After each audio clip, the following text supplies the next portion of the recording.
আসসালামু আলাইকুম বন্ধুগণ, কেমন আছেন সবাই? চিংড়ি শুটকি ভর্তা বানাবো, ডাল ভর্তা বানাবো, মরিচ রসুনের ভর্তা বানাবো আর শুটকি ভর্তা বানাবো। মরিচগুলো ভালো করে ভেজে নিব, ডিমগুলো ভেজে নিব, তারপরে ডালগুলো ভালো করে ধুয়ে সিদ্ধ দিব, তারপর 3টা শীষ হলে নামিয়ে ফেলবো। তারপরে আমি বাকিগুলো দেখাবো। মরিচ পেঁয়াজ সব আমি কেটে নিয়েছি।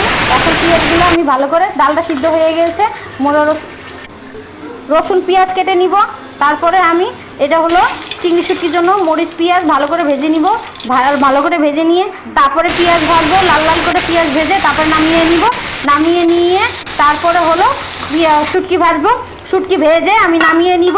নামিয়ে আমি চিংড়ি শুটকি ভাজবো। চিংড়ি শুটকি ভেজে আমি চিংড়ি শুটকি হাতে 2টা মরিচ রসুন পেঁয়াজ ভালো করে দিয়ে হাতে ডলে বানিয়ে নিব। বানিয়ে নিয়ে তারপরে আমি বাকিটি আমি পাটায় পিষে নিব।